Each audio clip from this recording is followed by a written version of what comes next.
बिस्मिल्लाहिर्रहमानिर्रहीम।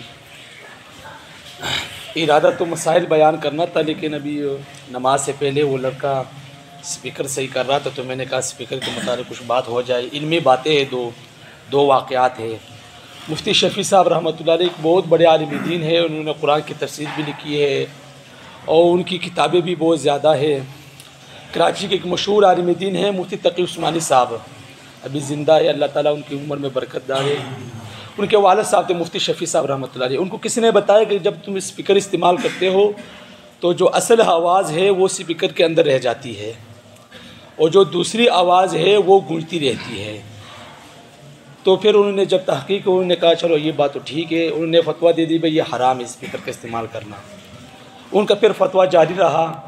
फिर जब वो हरमैन शरीफैन गए सऊदी अरब, उन्होंने जब देखा वहाँ पर कि हर शख्स ही स्पीकर इस्तेमाल कर रहा है, मस्जिद नबी में, बैतुल्लाह शरीफ में भी, जगह जगह पर, तो वापस आए। तो फिर उन्हें दोबारा तहकीक की इस पर, और फिर जो स्पीकर के जाने वाले लोग थे उनसे भी पूछा, तो फिर उन्होंने उसे रुजू कर लिया।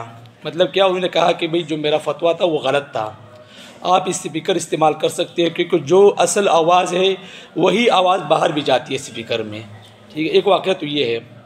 हमारे उस्ताद मोहतरम मौलाना खालिद साहब, मेरे वालिद साहब उनको जानते हैं, बहुत बड़े आलिम दीन भी है और बाहर का सफ़र भी उनका हुआ है तबलीग में, और यहाँ यानी कि पाकिस्तान में भी उनके कई साल लगे हैं। अभी भी चिल्ले में है और उससे रोज़ा भी लगाते हैं, बहुत ज़्यादा काम करते। उनके वालिद साहब थे तो वो भी बहुत ज़्यादा काम करते तबलीग में, उनके भी बाहर के सफ़र लगे थे बहुत ज़्यादा, लेकिन अच्छे शख्सियत थी, अल्लाह उनकी मग़फ़िरत फरमाए। अब तो उन्होंने हमें बताया कि भाई रेवंड में स्पीकर क्यों इस्तेमाल नहीं होता। ठीक है ना भाई, अगर रेवंड में इस्तेमाल नहीं होता तो लाजमी बात है कोई बात होगी। तो उन्होंने फिर बताया कि भाई असल बात है शुरू में इस्तेमाल था इसका। फिर क्या हुआ कि जब नमाज होती थी वलज़्ज़ालिन, तो पीछे से सारा मजमा आमीन ऊंची आवाज़ से कहते थे। क्यों? वहाँ मालिकी, शाफ़ी, हम्बली ये हजरात होते हैं, यानी बाकी फ़िक़ा मानने वाले, और हम क्या है, हम हनफ़ी है। तो मालिकी और शाफ़ी इन हजरात के यहाँ ऊंची आवाज़ से आमीन कहना मुस्तहब है। तो बहुत ऊंची आवाज़ से आमीन कहते थे तो बाकी लोगों को तकलीफ़ होती थी उससे, हनफी हजरात को, और बसा औक़ात झगड़े तक भी बात आ जाती थी कि भाई हम तो आमीन ऊंची नहीं कहते और आप ऊंची आमीन कहते हैं। तो कई मरतबा ऐसे वाक़यात आते थे कि झगड़ा शुरू हो जाता था उससे। तो फिर रेवंड वालों ने इसको मना कर दिया कि भाई स्पीकर के बग़ैर ही हम नमाज दिया करेंगे।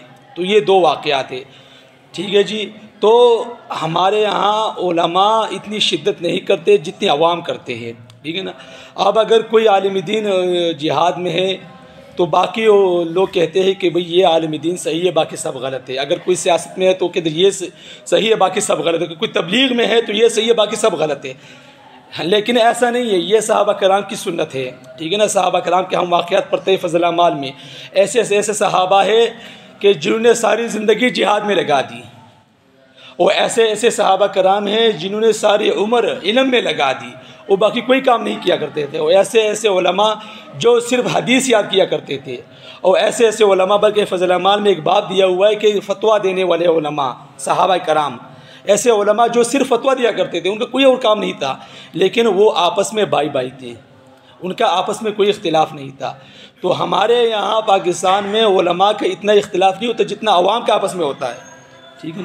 तो स्पीकर बाद जगह में लोग लगाते हैं, बाद जगह में नहीं लगाते। तो मतलब क्या है इसका कि भाई इसमें नरमी है, इस्तेमाल कर सकते हैं, इसमें कोई हराम का ऐसा कोई इशू नहीं है कि भाई आप इसको हराम करार दे कि भाई वो इस्तेमाल करते हो आप क्यों नहीं कर रहे, आप नहीं कर रहे तो वो क्यों इस्तेमाल कर रहे। तो इसमें कोई सख्ती की बात नहीं है, आप इसको इस्तेमाल कर सकते हैं, जायज़ है बिल्कुल।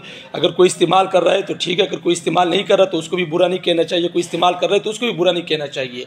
अल्लाह से दुआ है अल्लाह मिल की समझ की तौफ़ीक़ अता फरमाए।